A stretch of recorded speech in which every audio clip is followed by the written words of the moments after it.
Hello नमस्कार प्यारे साथियों। देखिए इस वीडियो में हम बीएसटीसी एग्ज़ाम के लिए शिक्षण अभिरुचि के कुछ महत्वपूर्ण प्रश्न करने जा रहे हैं और ये सभी प्रश्न बीएसटीसी एग्ज़ाम में आपको अधिकांश प्रश्न देखने को मिलेंगे। तो दोस्तों एक भी प्रश्न मिस मत करिएगा और इन सभी प्रश्नों में से आपके कितने प्रश्न सही होते हैं हमें कमेंट में ज़रूर बताइएगा। तो दोस्तों आज का अपना क्वेश्चन नंबर 1 है, शिशुओं के लिए शिशुशाला में आवश्यक है, यानी कि छोटे बच्चों के लिए आंगनवाड़ी में क्या आवश्यक है।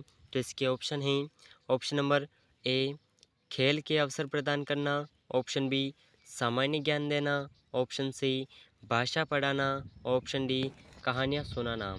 तो दोस्तों इन चार ऑप्शन में से हमारा जो सही आंसर होगा, छोटे बच्चे जो हैं खिलौनों से अत्यधिक आकर्षित होते हैं, तो उन छोटे बच्चों की खेल में रुचि बढ़ाने के लिए आंगनवाड़ी जो पाठशाला होती है उसमें खेल के अवसर प्रदान करना सबसे आवश्यक है। तो इस प्रश्न का ऑप्शन ए हमारा सही आंसर है। तो दोस्तों अगला प्रश्न है क्वेश्चन नंबर 2। तो दोस्तों क्वेश्चन नंबर 2 आपके सामने है, एक अच्छी पाठ्य पुस्तक वह है जो अन्य विशेषताओं के अतिरिक्त अनिवार्य रूप से सम्मिलित करती है। तो दोस्तों एक अच्छी पाठ्यपुस्तक कौन सी है जिसमें अन्य विशेषताओं के अतिरिक्त अनिवार्य रूप से क्या सम्मिलित करती हैं।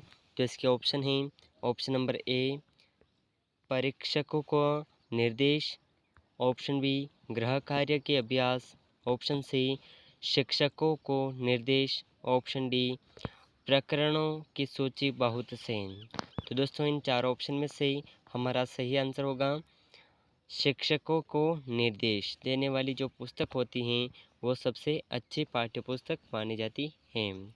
तो दोस्तों अगला प्रश्न है क्वेश्चन नंबर 3।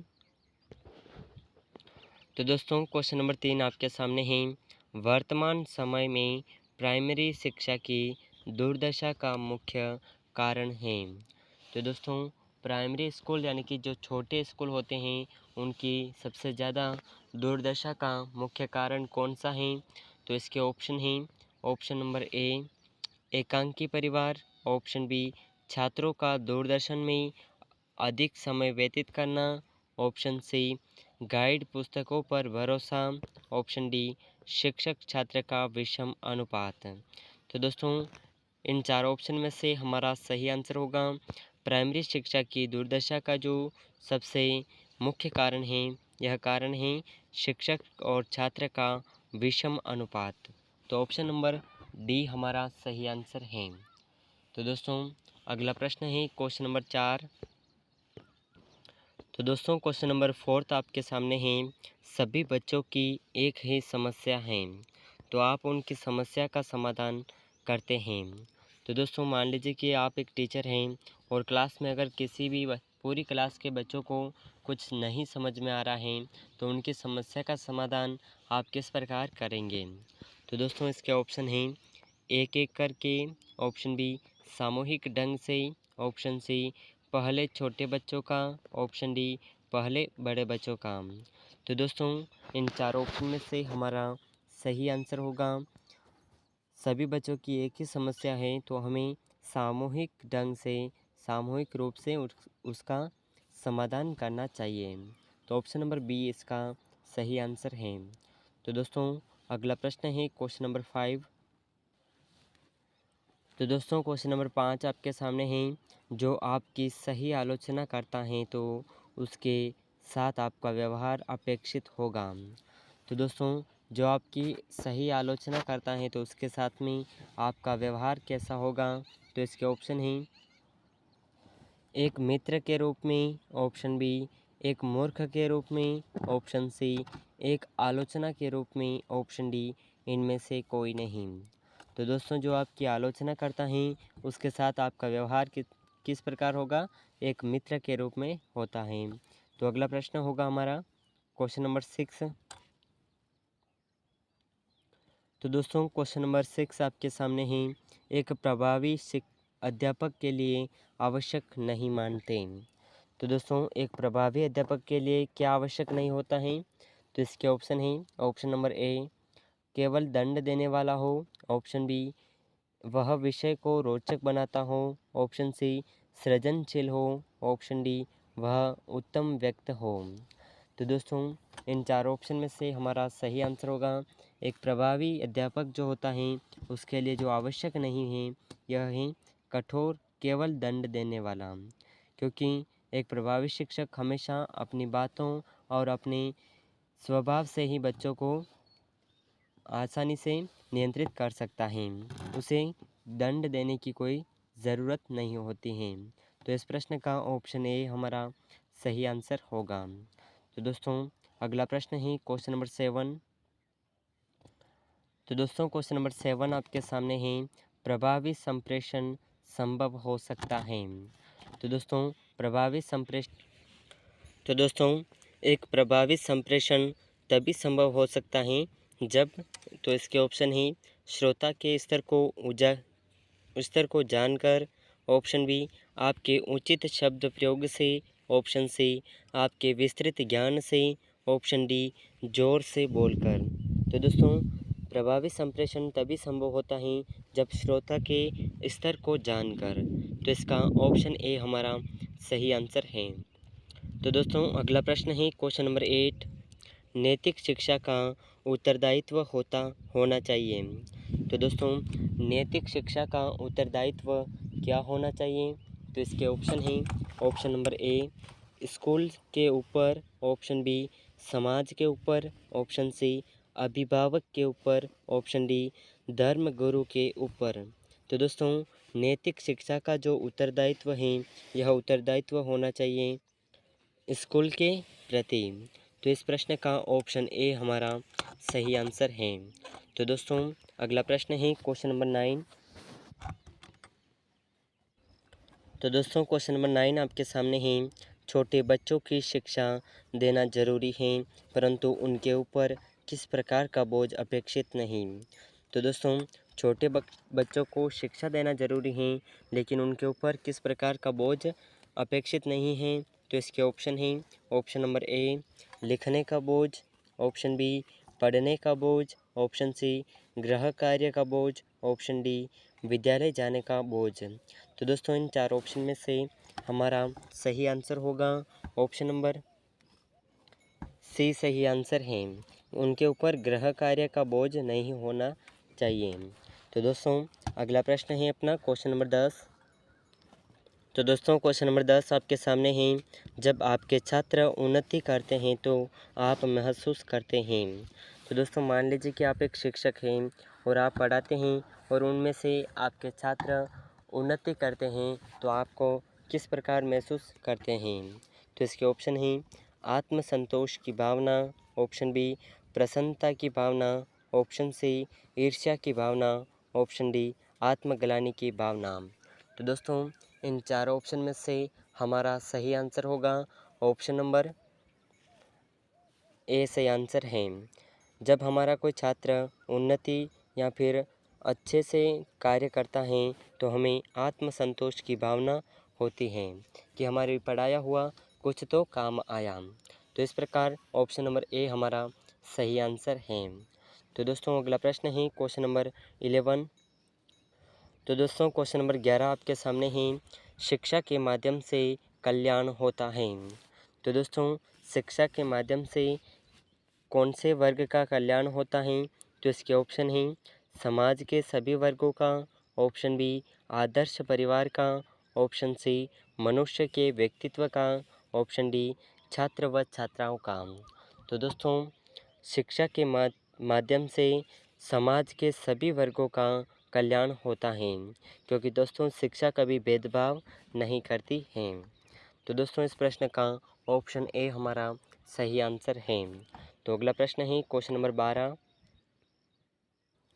तो दोस्तों क्वेश्चन नंबर 12 आपके सामने है एक अध्यापक के रूप में आप प्राथमिकता देंगे।